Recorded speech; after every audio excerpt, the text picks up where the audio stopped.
Hi there. I thought we'd come inside today and discuss displaying and storing your finds. As you can see here, it's the usual mess on my desk. It's not staged at all. Of, at the moment, about 2 or 3 weeks worth of finds. Some good, some rubbish, and some in between. And as a naturally messy person, I've got to actually discipline myself into every now and then really getting down and sorting these things out, putting them in their rightful places. And as a card-carrying, certified, fully paid-up hoarder, I can't throw anything away. So things do end up just mounting up, and they need to be dealt with. Right, here, for example, I have modern coins, old coins, some fossils, buckles, keys, thimbles, all sorts of things. There's even more there. There's a few more bits and pieces there. And every now and then I've got to actually buckle down and sort them out. So, where to start? I've seen lots of things on social media and forums and stuff. Lots of people have very good ideas and ways of displaying and storing their finds. I personally really like to use either small chests of drawers, little collector's chests, or collector's cabinets. But bowls will do, buckets will do, little boxes will do, depending on the quality of the find. And as I said before, I don't like throwing anything away, so everything has to slightly have its place. It's quite obvious, but little small boxes that electrical bits and pieces come in are really handy. This one's Victorian coins. Right, it must be 30 or 40 better Victorian coins. Pennies, farthings, half pennies. I've got one here which once cleaned up will go in. 1876, that will find its way there eventually. Roman bits. Have a quick look. Yeah. Fibula catches, bits of bracelets, all sorts of little bits and pieces in there. There's stuff like that. Well, a few bits and pieces of this will go in there. Hoops. Love finding hoops. These are the better ones, the cleaner ones. Again, not of, I shouldn't think of any interest to anyone apart from myself, but it's handy that they all have their little place. And this one is middling Romans I don't want to throw away. Right, look. Hundreds of fairly grotty Romans. Some I can sort of make out the legends and the emperors, etc. But mostly not. But I can't throw these away. I mean, they're 1900, 2000 years old. So it's just good to have somewhere, categorised that one can keep these bits and pieces in.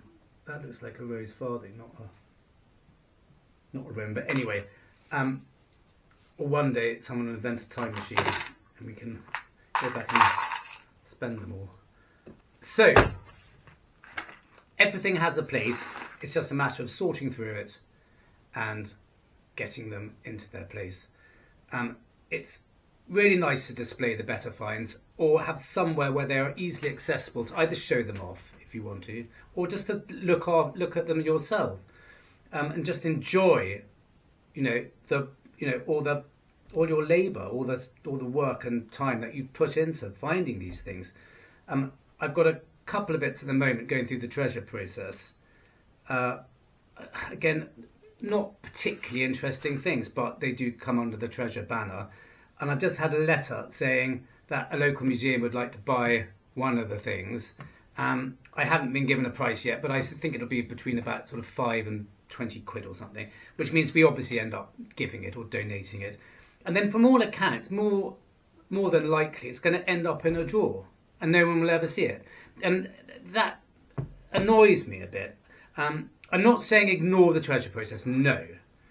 But it does lead me to believe that we really should be putting our things There are better things somewhere that we can see them more often than not hidden away or put in, in drawers that you're never going to see them again. So I will now share with you a few of the places that all this stuff ends up, from the slightly not so great warped wobbly fibulas to a nice hammered coin. So anyway, follow me and we'll go and have a little look around. Bowls. Oh, sorry if taxidermy is not your thing. I've got rather a lot of it knocking about, as my day job is being an antiques dealer, and I do quite a lot of taxidermy. Anyway, back to bowls. I love buying bowls. These all came from my local auction house. They're Inari 19th century Japanese ones. Buttons. A bowl full of nondescript buttons. I know most of you probably throw these away, and I probably should as well. What's that doing in there? But I just can't bring myself to, and at some point I will put them to some use creatively. I don't know what yet, but I will. Musket balls, pistol balls. There's a bowl full of stuff I need to sort out. A bowl full of larger lead objects, all of which have obviously had some use at some point. And I don't want to melt them down or throw them away. I mean, they're old and historic, so they go in that bowl. They're not for general display. I don't really keep them out, but I've just put them all together to show you that it's just quite a nice thing to do for both bowls and the things in them. Not a particularly pretty bowl, a plastic thing full of Georgian, Victorian, Edwardian coppers that really won't ever come to much because they're just not really in good enough condition.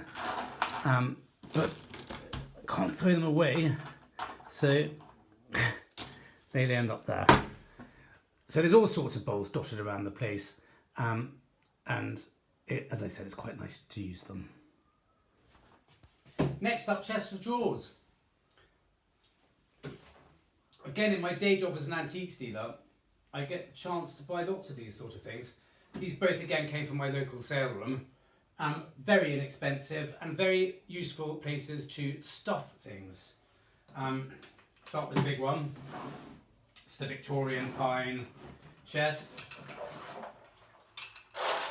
Now these are all my livery buttons that are definitely livery buttons, but not good enough, I don't believe, and I'm sure you don't either, to display properly. There we go. All rather, interesting, nice. God, never throw them away, but not good enough to go in the sort of top whack bracket. This one's also somewhere I keep all sorts of odds and ends. Large bits of bronze, for example. Roman pottery, greyware, bit of Samian.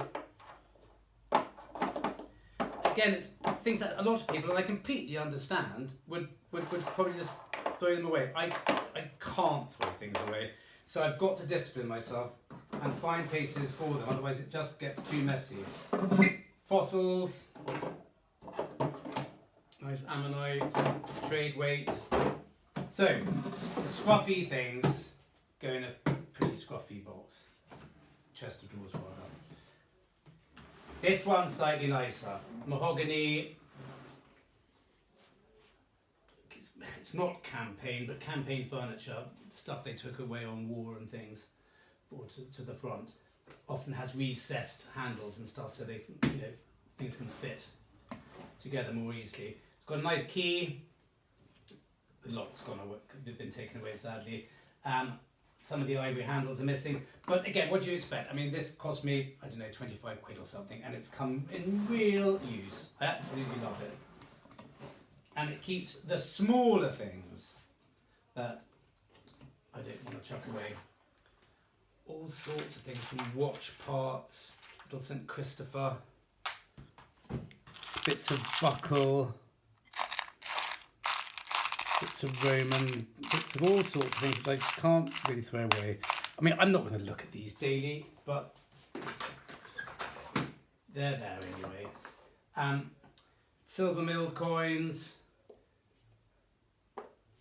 Georgian, Victorian. There you go there. Buckle fragments and buckles which aren't, I don't feel good enough to display properly.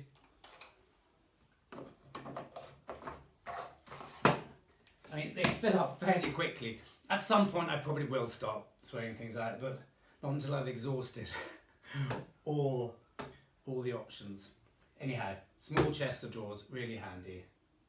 And they can be snuck under things, and you know, they don't have to be out in the open.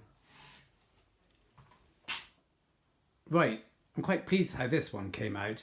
It was a mahogany little table. The legs were completely shot and smashed up, so I took them off.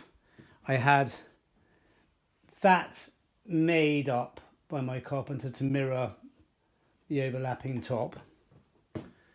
And I put some baize on the inside, and it's where I keep all my better milled coins.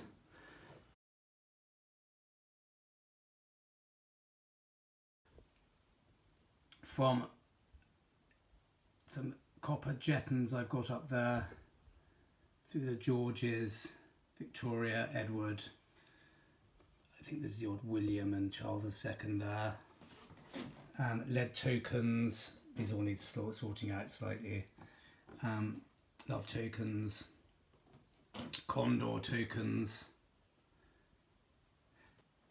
Slightly different, but a nice way of using, or upcycling, as they call it today, a piece of old furniture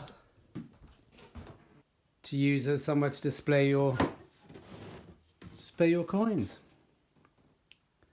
Takes up a bit of room, but you can put stuff on top of it, like a kestrel, for example. And I think it's really smart. And the better stuff ends up here. A really well made 19th century yew wood collector's cabinet. I bought this a few years ago. I bought it as stock. It's one of the nicest collector's cabinets I've ever seen. It's yew wood. It's got a lovely top, which you can't really see at the moment. And it's also got a back that opens. And you can pull the drawers in from the other side, which makes me believe it may have belonged in a shop of sorts. And the owner could have put, you know, things in from the back, and the customers would have drawn from this side. Anyway,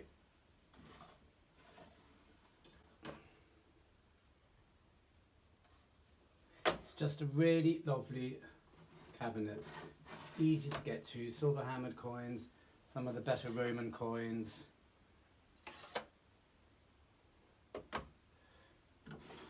Roman and bronze and sort of Iron Age artifacts. Some livery buttons which are slightly sort of more, not slightly, better livery buttons. Got a few things I've got to sort out there, a few things I've got to still sort out on the top. But buckles.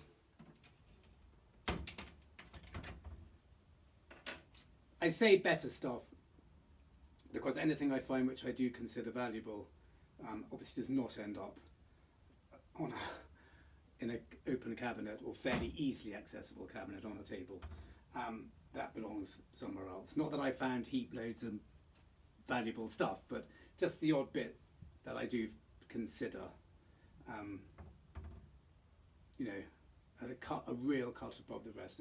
I don't keep in places like that. But it's really nice for me to have somewhere really accessible that I can, on a daily basis if I wish, come and have a little look at. Because, as I said earlier, it's a real shame that things get hidden away and put into, you know, back of drawers, never to be seen. And with something like this, you can. So if you're still with me, thank you very much for watching and seeing what I do with all these bits and pieces I find. And please join me next time when we'll be back out in the fields, hopefully finding some more. See you next time.